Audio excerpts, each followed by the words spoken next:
Coucou tout le monde, j'espère que vous allez bien. Ici Mademoiselle Café et bienvenue sur ma chaîne. Avant de commencer cette vidéo, je voulais vous mettre à contribution. Donc si jamais vous avez des idées de défis sur tous les thèmes, vous savez, moi je parle aussi bien cuisine, comme c'était le cas, que maquillage, que argent, que cheveux, que sport, même si je n'aime pas ça. Donc vraiment, mettez-moi vos idées de défis en commentaire. Ça me fera super plaisir d'avoir des idées et de vous lire surtout. Donc voilà, allez, on passe à la vidéo.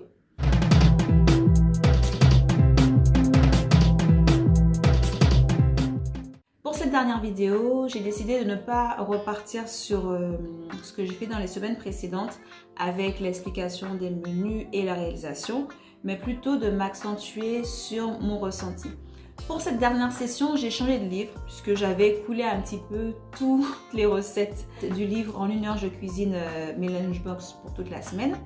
En fait, ça a été très rapide puisque pour chaque saison, il n'y a que 2 recettes. Donc j'ai décidé d'acheter un autre livre dans la même édition. Il s'intitule En 2 heures je cuisine pour toute la semaine. C'est une édition Hachette comme le livre précédent. C'est un livre qui ne m'était pas forcément adapté parce que là, c'était pour toute la famille. Donc, il a fallu que je divise les portions en 4. Comme j'ai réalisé la 5e semaine, je vous mets ici les ingrédients.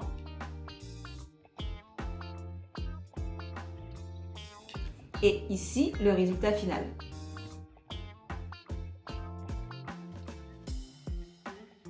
En ce qui concerne mon ressenti, je vais commencer par les points positifs. Oui, bonjour Smoky. Ça faisait longtemps. Ok. Tu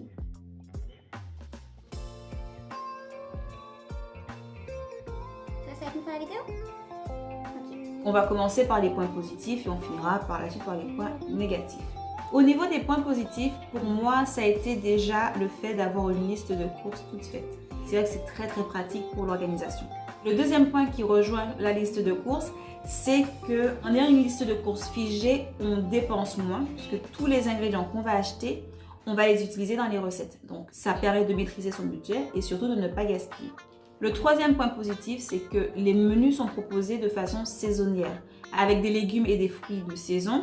Donc pour toutes les personnes qui sont très sensibles aux circuits courts, à consommer de façon plus responsable, cette méthode était vraiment adaptée. Pour moi, le 4e point positif, c'est que j'ai vraiment mis en place une sorte de routine. C'est-à-dire que j'allais faire mes courses le dimanche matin et je passais une bonne partie de mon après-midi à cuisiner.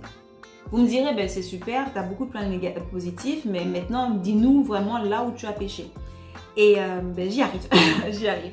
Concernant les points négatifs, le premier élément, c'est que la plupart des livres que j'ai trouvés et même des blogs sur lesquels j'ai été, étaient destinés aux familles, donc, et de familles type, puisqu'il s'agissait des parents plus 2 enfants, donc 4 personnes. Et c'est vrai qu'au niveau de tout ce qui est multiplication ou division des repas batch cooking, ce n'est pas si facile que ça. Je prends l'exemple des tartes. Pour 4 personnes, bien, pour une personne, on est obligé de faire les mêmes ingrédients ou avoir un micro-moule. Moi, je n'avais pas de micro-moule chez moi. Donc j'ai été obligée d'adapter mes menus en fonction du fait que je sois toute seule. Et c'est vrai que j'ai été un peu déçue de ne trouver qu'un seul livre qui prenne en compte les personnes qui potentiellement n'ont à cuisiner que pour elles.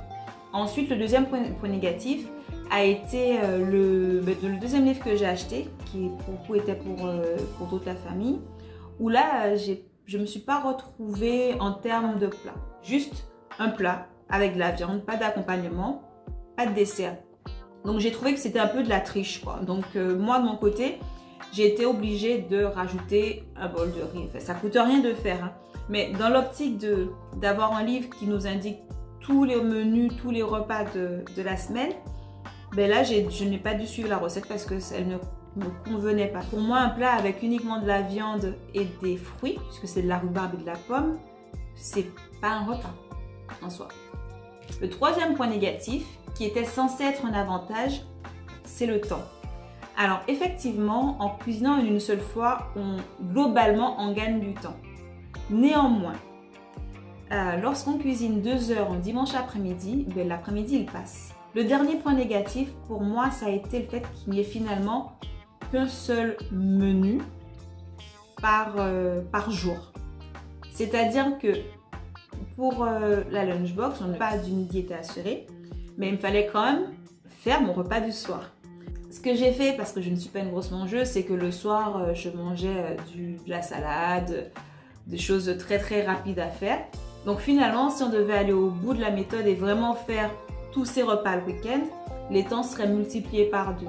Donc là où moi j'ai passé 1 heure, 1 heure et demie à cuisiner, ça reviendrait à cuisiner pendant 2 à 3 heures.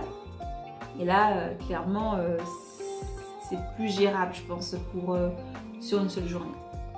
Voilà, c'est tout pour moi. J'espère que cette vidéo vous aura plu. Pour les vacances, j'ai décidé de me lancer d'autres défis un peu plus dans l'air du temps, puisque je vais faire les défis de l'été. Voilà, restez connectés. Bisous!